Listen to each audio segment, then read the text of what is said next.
Que bom que você escolheu estar aqui nesse dia especial onde a gente vai participar da ceia do Senhor. Que bom que você saiu da sua casa para cultuar o Senhor, poder receber aquilo que Ele tem preparado para a sua vida. A gente está vindo de um final de semana passado incrível, onde nós tivemos a nossa conferência Legado. Quantos de vocês estiveram participando com a gente aqui da conferência Legado? Diga uhul!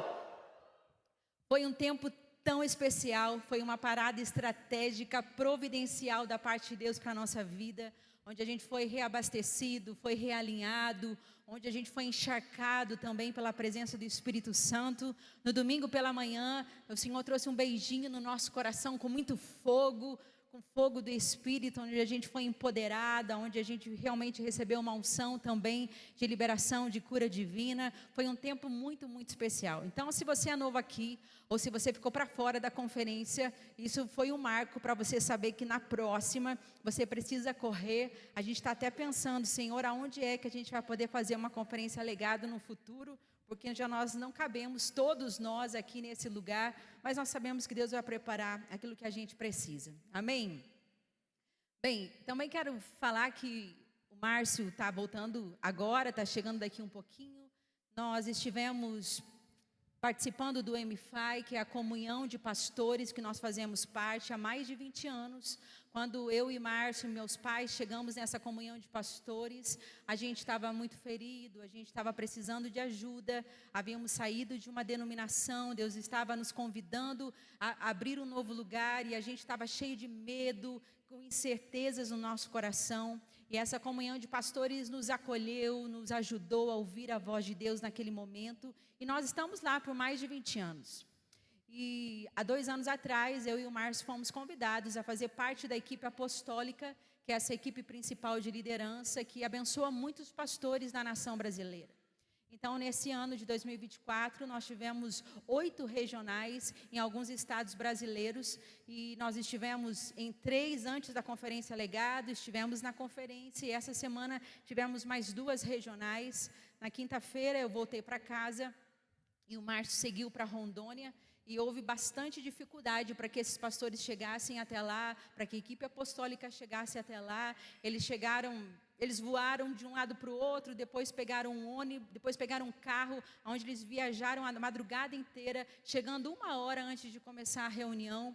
Mas o que foi tão lindo é que nesse regional de Rondônia, em Cacoal, a cidade, não sei quantos de vocês já ouviram falar de Cacoal, mas quando eles chegaram lá, quase 200 pastores estavam esperando e alguns deles haviam viajado 1.300 quilômetros para estar naquela comunhão, para estar naquele dia, podendo receber da parte de Deus. Então é muito especial o que Deus está fazendo e eu me sinto muito privilegiada por Deus, por fazer parte desse movimento, daquilo que Deus está fazendo, em poder agora pastorear pastores. É uma honra e é uma responsabilidade enorme. Mas eu quero que você saiba que essa casa, essa igreja também tem sido um celeiro. À medida que nós recebemos tanto de Deus, nós também estamos podendo dar muito daquilo que Deus tem nos dado. E eu sei que esse é só o começo daquilo que Deus quer fazer. Então eu quero dizer que você faz parte de um lugar onde Deus tem abençoado muito. Eu quero que você dê um aplauso a essa igreja que é tão linda, tão especial, porque você faz parte dela. E porque Deus tem feito grandes coisas aqui. Amém. Amém. Quero convidar você a abrir suas mãos ao Espírito Santo. Eu sei que quando a gente vem em uma reunião, nem sempre a gente vem pensando, o que é que Deus vai falar comigo? Existem algumas reuniões que a gente vem pensando, eu preciso que Deus fale comigo. Outras a gente vem sem pretensão. Outras a gente vem cheia de expectativa. Eu sei que há muitos solos aqui nessa noite. Mas eu sei que o Senhor quer derramar a porção que Ele precisa derramar para o seu coração e para a sua vida. Isso é obra dEle. Querido Espírito Santo, nós exaltamos o nome de Jesus, porque nós temos em Jesus tudo o que nós precisamos. Pai, muitos de nós aqui não entendemos, não compreendemos o porquê de algumas coisas, mas a única coisa que nós podemos fazer é confiar de que o Senhor está no barco, de que o Senhor está no meio da tempestade. Pai, nós exaltamos o nome de Jesus, porque não há nome tão glorioso e tão poderoso, qual nós possamos nos ancorar, Senhor, a não ser o Teu nome. Jesus, eu oro para que a Tua presença, para que a Tua voz possa vir de encontro àquilo que nós precisamos. não do que achamos que precisamos, mas daquilo de fato, o Senhor que nos sonda, que nos conhece, cada parte do nosso ser possa nos encontrar nessa noite. Nós nos abrimos à Tua voz, à Tua palavra e aquilo que o Senhor deseja fazer em nossa vida, em nome de Jesus. Se você crê, diga amém.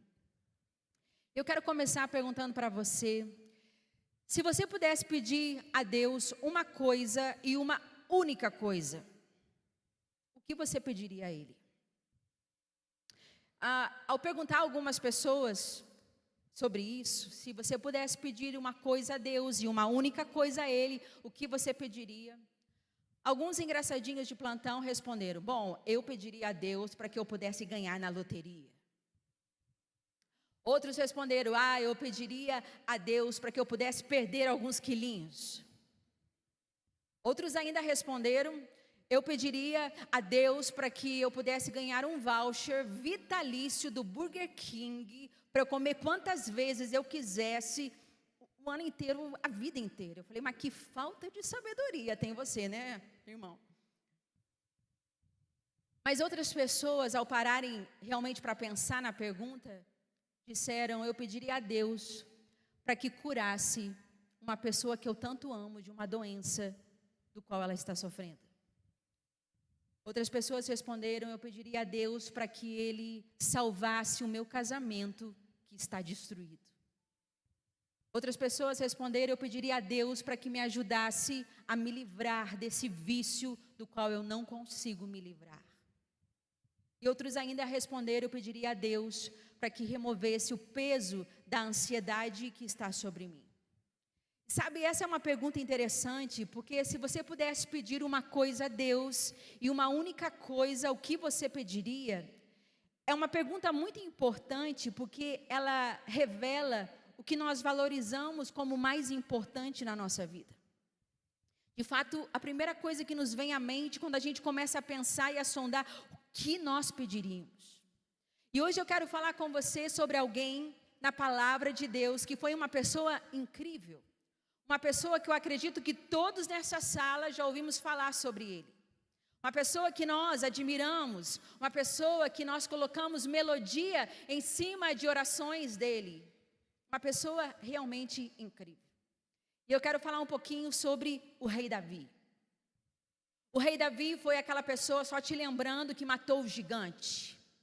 O rei Davi foi o cara que escreveu muitos salmos, dos quais o pastor Marquinhos acabou de ler um deles aqui, para que a gente pudesse colocar o nosso coração no lugar de ser generosos na casa de Deus. O rei Davi foi o cara que derrotou muitas nações, ele foi um cara incrível na guerra. Mas o que eu quero mostrar para você é que nós temos mais coisas em comuns com o rei Davi do que a gente possa de fato imaginar. Especialmente quando se trata de tomada de decisões. Talvez como você, o rei Davi, ele tinha boas intenções. Mas talvez como eu, o rei Davi, ele nem sempre tomava as melhores decisões. E quando a gente olha para a vida dele, nós percebemos algumas coisas. A gente percebe que Davi, ele valorizava a família, ele valorizava os relacionamentos, mas muitas vezes ele decidiu por evitar conflitos. E porque ele queria evitar conflitos e não mexer nas feridas, e não ajustar algumas coisas, e não conversar a respeito de alguns comportamentos tóxicos que estavam acontecendo dentro da casa dele, com os filhos dele, com tudo aquilo que estava à sua volta, ele causou muitos conflitos. Davi também, ele queria agradar a Deus com uma vida justa, é verdade. Mas também ele cedeu a diversas tentações ao longo da sua vida. Uma delas, inclusive, se comprometendo sexualmente. E quando isso aconteceu, o que ele fez?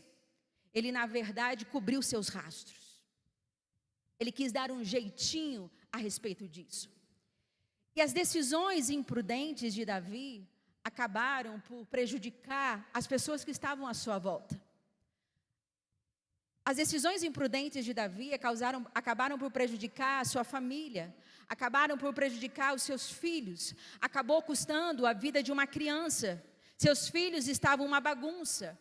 Um de seus filhos se meteu com todo tipo de problema. Outro dos seus filhos acabou se revoltando tanto contra o pai, que literalmente ele liderou uma conspiração contra o próprio pai, tentando matá-lo. Então, realmente, algumas coisas foram bem complicadas. Algumas decisões de Davi fizeram com que esse impacto fosse tão negativo sobre muitas pessoas.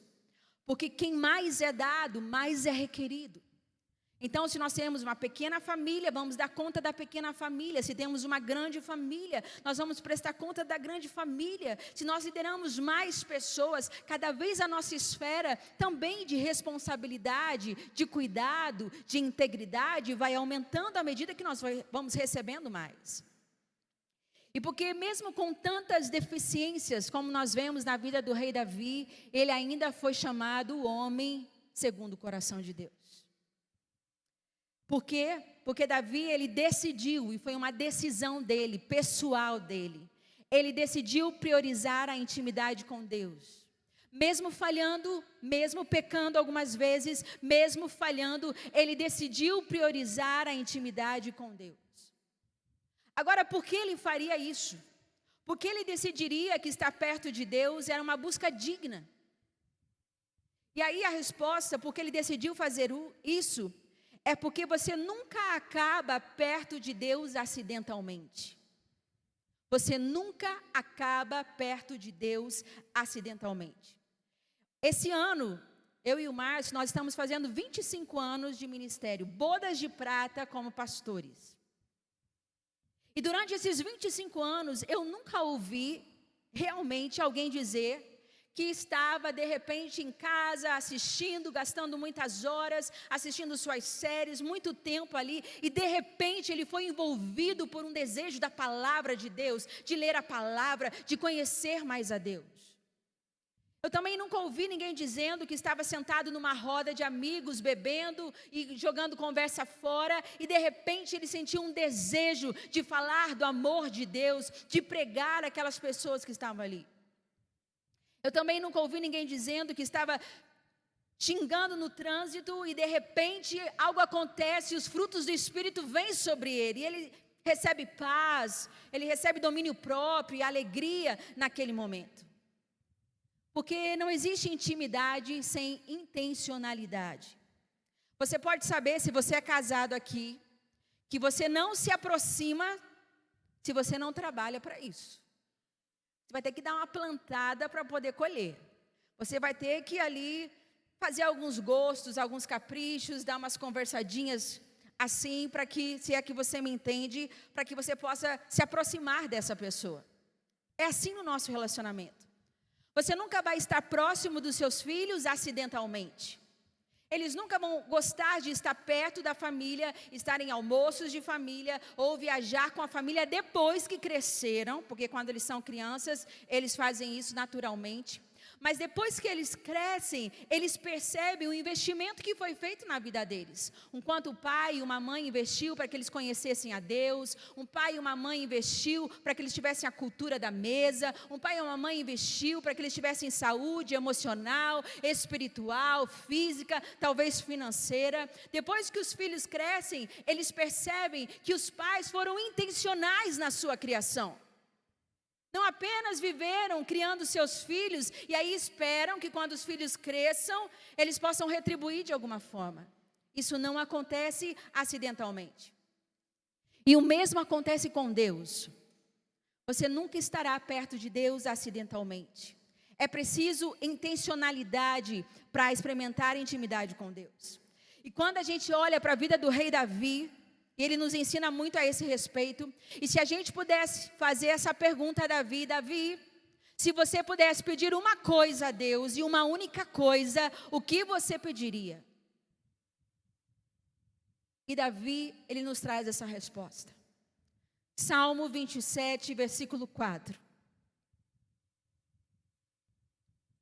Diz: uma coisa peço ao Senhor e a buscarei. Antes da gente continuar o versículo e dizer qual é a resposta dele, eu quero dizer para você o que Davi não disse. Davi não disse: uma coisa eu peço ao Senhor, que eu possa ser a pessoa mais feliz do mundo.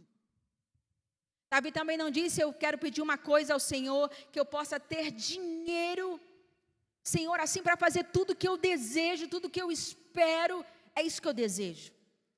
Ele também não pediu para ser famoso, ele não disse: uma coisa eu peço ao Senhor, que o meu planejamento de vida ocorra perfeitamente. Eu vou casar aos 25, ter filho aos 28, e ter o segundo filho aos 32, e ele não pediu para que o seu planejamento perfeito se tornasse perfeito. Davi também não disse: uma coisa eu peço ao Senhor, que os meus filhos e a minha família sejam acima da média. Mas ele disse: uma coisa eu peço ao Senhor, e essa eu vou procurar, e essa eu buscarei em algumas versões. Pode colocar para mim? Versículo 4. Uma coisa eu peço ao Senhor, e a buscarei, que eu possa habitar na casa do Senhor todos os dias da minha vida, para contemplar a sua bondade e buscar a sua orientação no seu templo. Davi está dizendo: Deus, se você pudesse me dar apenas uma coisa, eu pediria para que você estivesse perto de mim. Eu pediria para que você guiasse os meus passos. Eu pediria para conhecer a sua voz. E nós nunca vamos estar perto de Deus acidentalmente.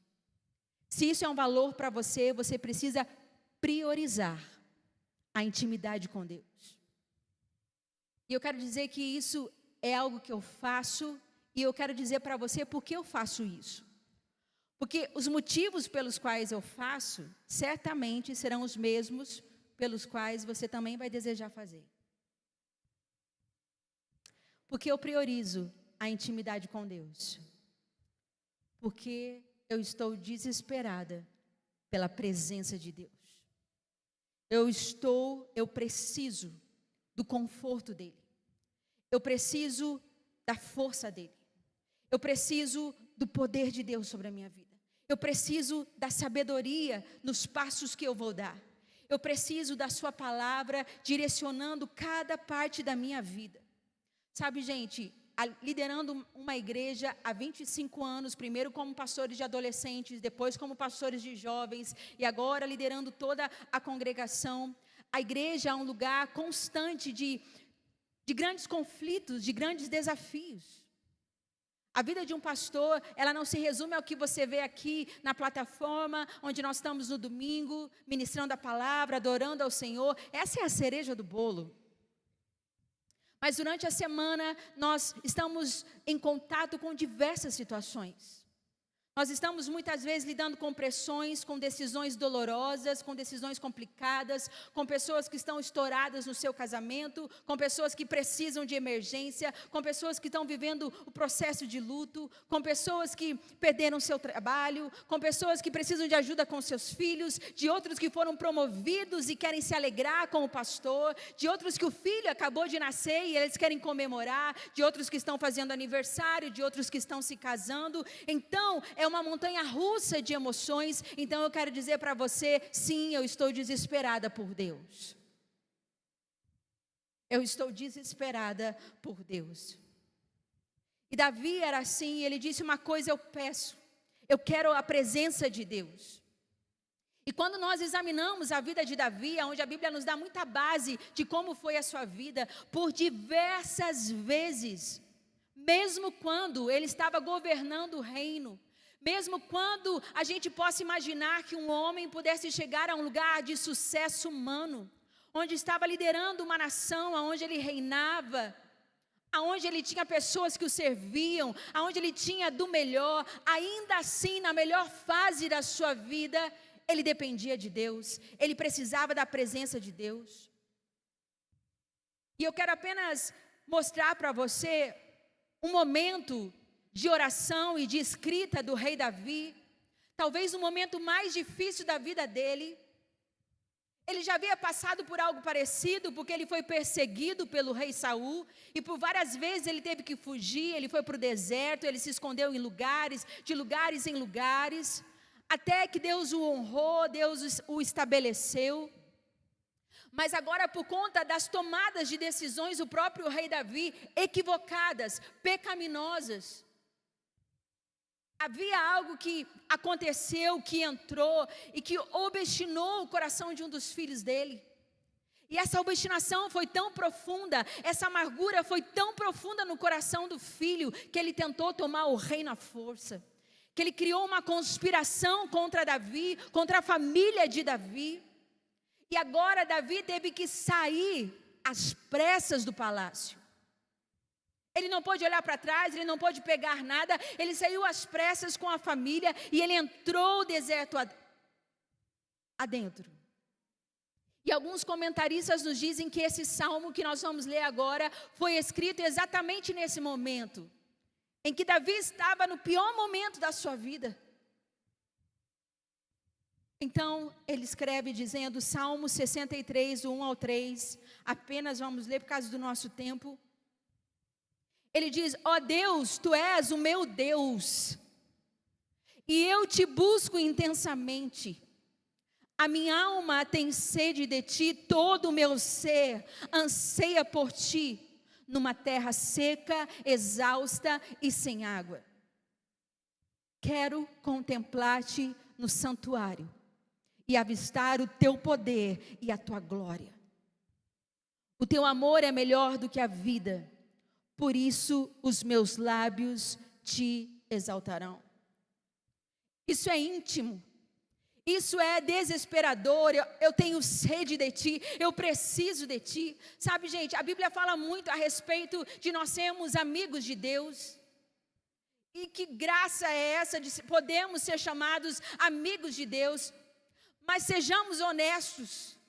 Nessa fala de Davi que nós vemos aqui, isso vai além de uma linguagem de amizade. Eu tenho alguns bons amigos, algumas boas amigas, onde a gente conversa sobre muitas coisas, onde a gente, quando está precisando também desabafar algumas coisas, buscar algum conselho, eu tenho essas pessoas. Mas nunca, em nenhum momento, nem no momento mais difícil da minha vida, em nenhum momento eu disse isso, nossa, eu te procuro intensamente, a minha alma tem sede e precisa de você. Nós não dizemos isso a amigos. Porque isso vai muito além de amizade, isso é algo profundo, isso é algo pessoal, isso é algo desesperador. Deus, eu preciso de Ti. Eu preciso com que o Senhor venha, eu preciso com que o Senhor dirija, eu preciso com que o Senhor fale. E talvez alguns aqui nessa noite possam dizer, eu acredito em Deus e em tudo mais, mas eu não tenho isso. Eu não tenho esse desespero por Deus. E é claro que você não tem. Por quê? Porque o inimigo da nossa alma, ele vai mentir para tentar te impedir, para te distrair, para que você busque e persiga tantas coisas na sua vida, menos Deus. Para que Deus, na ordem de prioridade, seja a terceira, seja a quarta, seja a quinta, seja a 10ª pessoa. E é isso que o inimigo faz. E aí, aonde muitas pessoas estão hoje, talvez aquela coisa me faça feliz, talvez se eu tiver aquilo, talvez se eu conquistar aquele outro, talvez. E nós estamos nessa busca por qualquer coisa menos Deus. Por isso eu quero dizer a você, quer você saiba ou não, você está desesperado por Deus. Quer você saiba ou não. Talvez alguns aqui tenham tentado mudar algumas coisas na sua vida e você não tem conseguido, porque te falta poder de Deus para mudar. Poder de Deus. Talvez alguns aqui estão numa vida de prática de pecado, onde você não consegue sair desse lugar, então você precisa do perdão de Deus sobre a sua vida, para que você possa resetar isso e recomeçar. Talvez alguns aqui estão pensando que precisam de muitas coisas externas que vão preencher esse anseio interior. Talvez um pouco mais de dinheiro, talvez um pouco mais de algumas coisas, talvez um pouco mais de folga do trabalho, talvez mudar a pessoa que está do meu lado vai resolver aquilo que eu penso que está vazio. Mas eu quero dizer para você que existe um vazio do tamanho de Deus aqui dentro que só Deus pode preencher. Nada, nada, nada na vida pode preencher.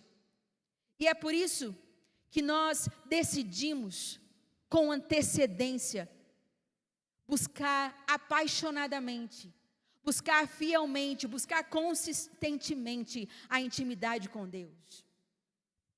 Porque como Davi, como ele disse no Salmo 27, eu quero ser desesperado pela presença de Deus. A segundo desespero que nós vemos de Davi em Salmo 27:4, é que Davi, primeiro, ele estava desesperado pela presença de Deus. A segunda coisa, Davi estava desesperado pela palavra de Deus. E por que eu preciso da palavra de Deus? Eu e o Márcio vamos fazer agora em outubro 27 anos de casados. E gente, como eu amo aquele cara, como eu amo aquele homem, como eu admiro quem ele é. Porque ele é um homem de muitas fraquezas, mas ele é um homem que se arrepende, ele é um homem que pede perdão, ele é um homem que diz, eu quero mudar, me ajuda. Ele é um homem humilde, eu reconheço essa virtude na vida dele de uma forma incrível. E é uma coisa que eu procuro aprender com ele, porque eu confesso que às vezes eu sou meio turrona. Mas por que a gente tem tanta intimidade? Porque a gente conversa muito, muito intimamente. Porque são as palavras que nós trocamos, que criam o conhecimento, que leva ao amor e à intimidade que nós temos. Porque nós falamos um com o outro, a ponto de que hoje, se a gente olha um para o outro, a gente sabe o que o outro quer, o que o outro está pensando e o que o outro vai dizer, algumas vezes, é claro. Então, por que você conhece a Deus? Como você conhece a Deus? Lendo a sua palavra. Porque a Bíblia, ela é a carta de amor de Deus para nós. Ela é a carta de amor de Deus para você. Ela revela quem Deus é. Deus não é um mundo que você criou. Deus não tem as leis que você acha que tem. A Bíblia revela quem é Deus. A Bíblia revela quais são os mandamentos que nós seguimos para nos proteger, para nos abençoar e para nos levar em segurança ao porto almejado. A Bíblia é que revela o nosso propósito, da onde viemos, o que estamos fazendo aqui e para onde nós estamos indo. Quando nós lemos a palavra de Deus, é um depósito que nós vamos adquirindo, para que no dia certo, na hora certa, a gente tenha como sacar. Então, se você observar a maneira como o rei Davi descreveu a palavra de Deus, ele chamou algumas vezes de lei, outras vezes de escritura. Então, ele descreve assim, em muitos lugares, mas em Salmo 19, 7, 8 e 10, ele usou vários adjetivos para descrever a palavra de Deus. Salmo 19, 7, 8 e 10, ele disse, a lei do Senhor, a palavra de Deus é perfeita e revigora a alma. Os testemunhos do Senhor são dignos de confiança e tornam sábios os inexperientes. Os preceitos do Senhor são justos e dão alegria ao coração. Os mandamentos do Senhor são límpidos e trazem luz aos olhos. São mais desejáveis do que o ouro, do que muito ouro puro. São mais doces do que o mel, do que as gotas do favo. E o que a palavra de Deus faz por você? A palavra de Deus te dará tudo o que você precisa receber. Isso é uma coisa comprovada para todo aquele que segue ao Senhor já há algum tempo. Se você está triste, se você está magoado, a palavra de Deus te encoraja a seguir em confiança, a seguir em fé. Se você está confuso, se você está incrédulo, a palavra de Deus te posiciona num lugar onde a palavra se torna uma lâmpada na nossa escuridão, nas trevas do nosso coração, nas trevas da nossa alma, na confusão mental. A palavra de Deus tem poder de nos realinhar ao nosso propósito, à voz do Espírito Santo.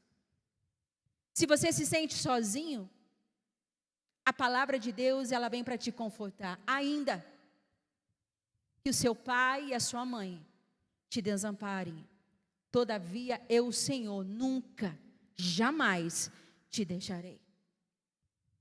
Quando você está sofrendo, porque nós sofremos, A palavra de Deus nos dá esperança. O choro, ele pode durar uma noite, mas a alegria, ela vem ao amanhecer. Quando você se sente fraco, a palavra de Deus te dá força. Você pensa, eu não consigo mais, eu não dou conta, agora chegou o meu limite. A palavra de Deus, ela tem poder para te fortalecer. Quando às 2 horas da manhã você acorda com insônia, cheio de ansiedade, preocupado, o que é que vai acontecer, o que vai ser do seu futuro e tudo isso, então no meio da noite, na calada da noite, você pode dizer a si mesmo, eu não vou andar ansioso por coisa alguma. Mas em toda situação, com oração, com súplicas, com ações de graças, eu apresento as minhas necessidades a Deus. E a paz que excede todo entendimento vai guardar a minha mente e o meu coração em Cristo Jesus. A palavra de Deus, ela tem tudo que nós precisamos. Quando você se sente cansado e sente que você não pode continuar, então nós podemos dizer, e eu amo esse versículo, eu cito esse versículo muitas vezes para mim mesma, dizendo, Naine, não se canse de fazer o bem. Não se canse de fazer o bem, pois no tempo certo você vai colher, se você não desistir. A palavra de Deus, quando você se sente num momento e numa situação com muito medo, o que é que vai acontecer? O que vai ser de mim? E se não acontecer? E se não der certo? E se falhar?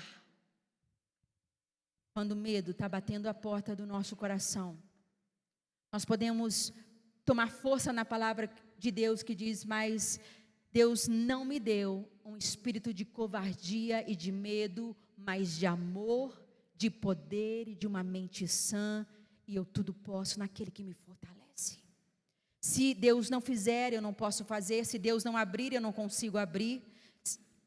A palavra de Deus tem esse poder sobre a nossa vida. E quer você saiba disso ou não, você está desesperado pela palavra de Deus.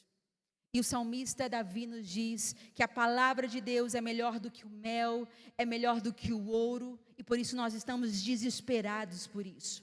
Porque nós precisamos da palavra de Deus para nos convencer, nós precisamos da palavra de Deus para nos corrigir, nós precisamos da palavra de Deus para nos fortalecer, para nos encorajar, para nos dar sabedoria e para nos guiar nos nossos passos. Então no Salmo 27:4 nós encontramos Davi desesperado pela presença de Deus, Davi desesperado pela palavra de Deus, e a terceira e última coisa que nós encontramos ali, é que Davi também entende que na verdade ele estava desesperado pela igreja de Deus. E por muitos lugares a gente encontra isso. Mas Salmo 122:1 ele diz, alegrei-me com os que me disseram, vamos à casa do Senhor. Agora veja o que Davi não disse. Ele não disse, eu me alegro com aqueles que dizem, vamos dormir um pouquinho mais, e se a gente tiver afim, a gente vai para o culto. Ele também não disse, eu sou um cristão, mas sabe, eu não preciso de igreja, eu assisto online. Nada contra quem assiste online, se você não pode vir à reunião. Mas se você pode vir à casa do Senhor, a gente não vai ter um céu virtual, onde Jesus vai aparecer para a gente vai assistir o que Ele está fazendo. A gente vai estar face a face com Ele. Então é bom a gente praticar bastante isso, antes de chegar nesse dia. Mas Davi disse, eu me alegro com aqueles que disseram, vamos juntos, corporativamente, como corpo, para adorar a bondade e a fidelidade de Deus no seu templo. Nós não apenas precisamos de Deus, mas precisamos de Deus através das pessoas. Aquilo que as pessoas também correspondem, entregando para nós. É um sorriso, é uma oração, é as igrejas na casa que acontecem nos nossos GCs, onde nós estamos ali persistentes juntos. Irmãos, a igreja não é um lugar perfeito, acho que você já descobriu isso. Mas a igreja é comparada à arca de Noé. Ruim aqui dentro, pior lá fora. Aqui nós estamos num lugar seguro, caminhando para o mesmo alvo, para o mesmo objetivo, falando a mesma língua. E como a famosa arca de Noé, nós temos vários tipos de animaizinhos dentro da nossa arca. Temos aqueles animaizinhos que são fofinhos, que são engraçadinhos, que a gente passa a mão, gosta de estar perto, gosta de brincar, gosta da companhia. E como a arca de Noé, nós temos aqueles bichinhos que são fedidos, que fazem cacas desse tamanho, que você pensa, melhor eu ficar no outro patamar da arca, porque não estou dando conta. Mas a arca de Noé foi o lugar mais seguro para conduzir aquela família ao destino que Deus estava conduzindo. E a igreja, Jesus disse, eu vou edificar a minha igreja, e as portas do inferno não irão prevalecer contra ela. A igreja foi perseguida, a igreja continua sendo perseguida, e a igreja ainda no final dos tempos será perseguida, mas ninguém resistirá à igreja do Senhor. Porque nós somos quem? A noiva de Cristo. Como igreja, corporativamente, nós somos a noiva de Cristo. E sabe, praticamente, eu acho que todas as bênçãos que chegaram até a minha vida, que eu posso atribuir à minha vida, em algum aspecto da fidelidade de Deus, vieram através da igreja. Eu fui batizada com o Espírito Santo quando criança, na igreja. Quando os tios e tias que ficavam nos kids se importavam com as crianças, e ali eu recebi a visitação do Espírito Santo. Muitas das histórias bíblicas que eu sei até hoje, com riquezas de detalhes, eu aprendi na escola dominical. Eu aprendi no ensino bíblico para as crianças, na igreja. Eu aprendi a amar a palavra na igreja. Porque eu tinha pessoas que me inspiravam a ler a palavra. Isso foi gerando uma fome e uma sede no meu coração. Foi na igreja que eu criei relacionamentos que perduram até hoje. Quando meus pais pastorearam no Rio Grande do Sul, quando eu ainda era uma pré-adolescente de 10 a 12 anos, eu tenho amigas lá que a gente se fala, que a gente se vê raramente, mas a gente se fala muito, que estão do outro lado, que eu conheci na igreja, que hoje constituíram família. Na igreja eu fui ensinada a amar a Jesus e a sua palavra e a me livrar de alguns pecados que me mantinham presa. Foi na igreja que eu aprendi a não ser egoísta, aonde eu aprendi o que é ser generosa. Foi onde eu aprendi a ofertar, a dizimar, aonde eu aprendi a lei da semeadura. Foi na igreja que eu encontrei o meu marido, o pai dos meus filhos. Foi na igreja onde nós crescemos juntos espiritualmente, até chegar ao ponto onde nós sentimos o chamado de Deus para servi-lo com toda a nossa vida, sem olhar para trás. Meus filhos foram batizados na igreja, foram batizados com o Espírito Santo na igreja, e descobriram quem são, tiveram identidade na igreja. E agora mesmo, o meu filho mais velho que se casou, encontrou alguém na igreja. Então a igreja muitas vezes é o lugar que nos ajuda, nos inspira. E tudo isso aconteceu não porque a gente é pastor, porque ir à igreja para mim e para o Márcio sempre foi um valor. Quando a gente era solteiro, a gente não deixava de ir à igreja. E a gente vai à igreja não porque a gente trabalha na igreja, porque a gente é voluntário na igreja, porque a gente é um líder na igreja, porque a gente é pastor na igreja. A gente vai à igreja porque a gente é cristão. É por isso que a gente vai à igreja. Porque isso glorifica o nome de Jesus.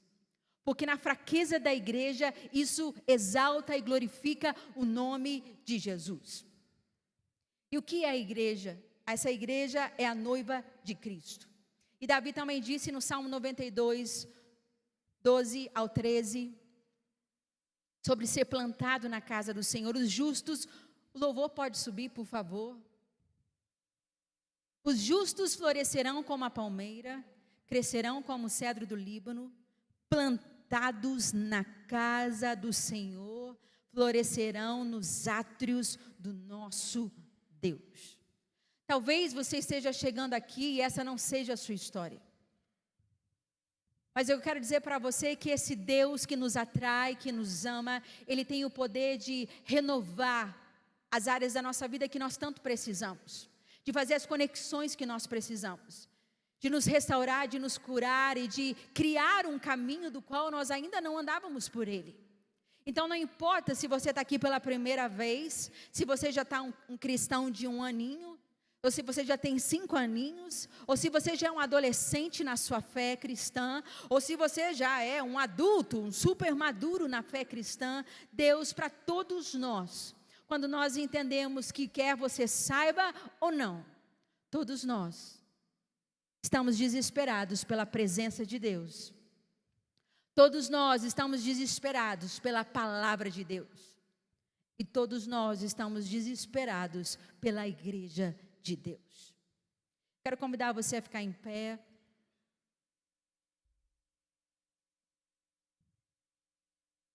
Então Davi foi intencional na sua busca para com Deus, na sua intimidade para com Deus. E não adianta a gente apenas ter uma emoção passageira. Você precisa decidir estar com Deus. Deus precisa estar na sua agenda e de preferência com altíssima prioridade. Talvez você vai ter que levantar mais cedo, talvez dormir mais tarde, talvez fazer uma hora de almoço mais curta, talvez você vai ter que fazer algumas decisões para você priorizar o seu tempo com Deus. Talvez aonde você sente mais fraqueza é nessa busca da oração, no seu desespero pela presença de Deus. Talvez aonde você mais está falhando é no seu desespero pela palavra de Deus. Você até ora, mas oração sem palavra de Deus junta, muitas vezes vai fazer a gente orar as nossas emoções. Vai fazer a gente olhar para a gente e sentir misericórdia da gente mesmo. Veja Deus como eu preciso, veja Deus como eu quero, veja Deus como... Veja Deus, veja Deus, veja Deus. Mas a palavra de Deus, ela traz sabedoria para o nosso tempo de oração. Ela traz sabedoria para que a gente possa orar com entendimento também diante do Senhor. Então talvez aonde você esteja mais falho, seja em estar desesperado pela presença de Deus. Talvez aonde você está sendo mais falho é estar sendo desesperado pela palavra de Deus. Ou talvez você caiu aqui depois de muito tempo. E aonde você precisa consertar é porque você precisa estar desesperado pela igreja de Deus. E o que quer que você precisa priorizar. Davi teve um montão de falhas. Davi errou muitas vezes, mas ele priorizou estar perto de Deus, e isso fez toda a diferença na jornada da vida dele. Se você quer realmente caminhar com Deus, se você quer ser intencional na sua jornada com Deus, isso não vai acontecer acidentalmente. Não vai acontecer por um desejo que vai nascer no seu coração. Um dia você vai acordar e você vai estar assim, desejoso por Deus. Não vai ser assim. Mas intencionalmente, diariamente, consistentemente, com fidelidade. Saiba você ou não, todos nós estamos desesperados pela presença de Deus. Estamos desesperados pela palavra de Deus. E estamos desesperados pela igreja de Deus. Nós vamos nos assentar à mesa do Senhor. Também o rei Davi disse, cria em mim, Deus, um coração puro. E renova em mim um espírito inabalável. Talvez essa é a oração que alguns precisam fazer. Deus, cria em mim um coração que te ame mais, que te honre mais, que te busque mais. Eu quero ser intencional na minha busca pelo Senhor.